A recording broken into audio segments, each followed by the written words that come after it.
Hello, എന്തൊക്കെയുണ്ട് വിശേഷം? എല്ലാവരും സുഖമായിട്ടിരിക്കുന്നോ? ഇന്ന് നമുക്കൊരു ബ്രേക്ക്ഫാസ്റ്റ് റെസിപ്പി നോക്കിയാലോ? ഇത് കേരളത്തിലെ അല്ല, മെയിനായിട്ടും ആന്ധ്രയിൽ നിന്ന് വന്നിട്ടുള്ളൊരു റെസിപ്പിയാണ് കേട്ടോ. ഒരു ദോശ ആയിട്ടാണ്, പെസറട്ടെന്നാണ് ഇതിൻ്റെ പേര്. ചെറുപയറാണ് മെയിനായിട്ടുള്ള ഇൻഗ്രീഡിയൻറ്റ്. അപ്പോൾ നമുക്കത് എങ്ങനെയാണ് ഉണ്ടാക്കുന്നത് നോക്കിയാലോ? ഞാനിവിടെ 1 ഗ്ലാസ് ചെറുപയറാണ് കേട്ടോ നന്നായിട്ട് കുതിർത്തിയ. ഈ ഗ്ലാസ്സിന് 1 ഗ്ലാസ്സാണ് ഞാൻ എടുത്തിരിക്കുന്നത്. നന്നായിട്ടത് കുതിർത്തി ഒരു 3 മണിക്കൂറൊക്കെ വെച്ചിട്ട് കഴുകി അതിൻ്റെ വെള്ളമൊക്കെ കളഞ്ഞ് വെച്ചിരിക്കുകയാണ് കേട്ടോ. പിന്നെ ഇതുപോലെ 2-3 പീസ് ഇഞ്ചി വേണം, 2-3 ചെറിയുള്ളി വേണം. പിന്നെ ഇവിടെ ഞാനൊരു 2 പച്ചമുളക് എടുത്തിരിക്കുന്നത്. 2-3 ഒക്കെ എടുത്തെന്നോർത്ത് കുഴപ്പമില്ല. 1/4 ടീസ്പൂൺ മഞ്ഞൾപ്പൊടി വേണം, 2 ടേബിൾ സ്പൂൺ അരിപ്പൊടി, വറക്കാത്ത അരിപ്പൊടിയോ ഏതെങ്കിലും അരിപ്പൊടി എടുത്താൽ മതി, അത് കുഴപ്പമൊന്നുമില്ല. പിന്നെ ആവശ്യത്തിന് ഉപ്പ്, ഉണ്ടാക്കാനുള്ള എണ്ണ. ഇത്ര സാധനങ്ങളാണ് ഞാനിവിടെ കരുതി വെച്ചിരിക്കുന്നത്. അതിന് നമുക്ക് ഈ ചെറുപയർ അങ്ങ് അരച്ചിട്ട് വരാം കേട്ടോ.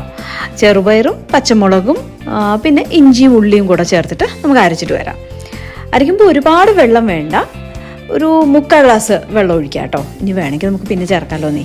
ഇത് പക്ഷെ നമ്മൾ ഈ ദോശയ്ക്ക് അരയ്ക്കുന്ന പോലെ അത്രയും ഫൈനായിട്ട് അരയ്ക്കേണ്ട ആവശ്യമില്ല. ഈ ഒരു പാകത്തിനാണ് അരയ്ക്കേണ്ടത്. ഇത്രയും ഈ ഒരു കൺസിസ്റ്റൻസിയിലാണ് കിട്ടുന്നത്. അപ്പോൾ അതനുസരിച്ച് വെള്ളവും നമുക്ക് അഡ്ജസ്റ്റ് ചെയ്യാം കേട്ടോ. ഇനി ഇതിനകത്തേക്ക് നമ്മൾ എടുത്തു വെച്ചിട്ടുള്ള അരിപ്പൊടിയില്ലേ, അരിപ്പൊടി ഒരു ഇത്തിരി വെള്ളത്തിൽ കലക്കിയിട്ട്, അതിൽ കട്ടയൊന്നും ഇല്ലാതെ കലക്കിയിട്ട് നമ്മൾ ഇതിനകത്തേക്ക് ചേർക്കുകയാണ്.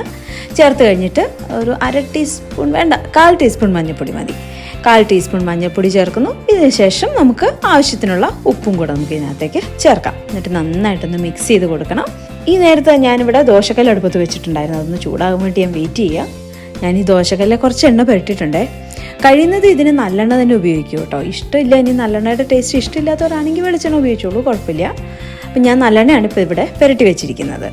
ഇനി നമ്മൾ ദോശയ്ക്കൊക്കെ മാവ് ഒഴിക്കുന്ന പോലെ തന്നെ ഒഴിച്ച് നല്ല കനം കുറച്ച് പരത്തി ഉണ്ടാക്കാം കേട്ടോ. നമുക്ക് ഇതിന് മുകളിൽ നമ്മൾ എന്നിട്ട് കുറച്ച് എണ്ണ ഒഴിച്ചു കൊടുക്കണേ. എന്നിട്ട് ഇത് നമുക്കത് കണ്ടോ, ഇപ്പോൾ ഒരു ഗോൾഡൻ ബ്രൗൺ കളറൊക്കെ നമുക്ക് ഇവിടെ നിന്ന് തന്നെ കാണുന്നുണ്ട്, ഈ സൈഡിൽ നിന്ന് തന്നെ നമുക്ക് കാണുന്നുണ്ട്. അപ്പോൾ നമ്മൾ അതൊന്ന് മറിച്ചിടണം. കണ്ടോ, നമുക്ക് ഈ ഒരു കളർ കിട്ടണം, അപ്പോഴേ നല്ല ക്രിസ്പി ആയിട്ട് കിട്ടുള്ളൂ. ഇനി ഒരു 1-2 മിനിറ്റും കൂടെ കഴിഞ്ഞ് കഴിയുമ്പോൾ നമുക്ക് ദോശക്കല്ലിൽ നിന്ന് ദോശയും കൂടെ എടുക്കാം കേട്ടോ. ഇനി നമുക്ക് ഒരു ദോശയും കൂടെ ഒന്ന് ഒഴിച്ച് നോക്കിയാലോ. അതേപോലെ തന്നെ നല്ല റൗണ്ടിൽ പരത്തുക, അതിന് മുകളിൽ എണ്ണ ഒഴിക്കുക, അങ്ങനെ തന്നെ. അപ്പം നമ്മുടെ പെസറട്ട് അല്ലെങ്കിൽ ചെറുപയർ ദോശ റെഡി ആയി കഴിഞ്ഞു കേട്ടോ.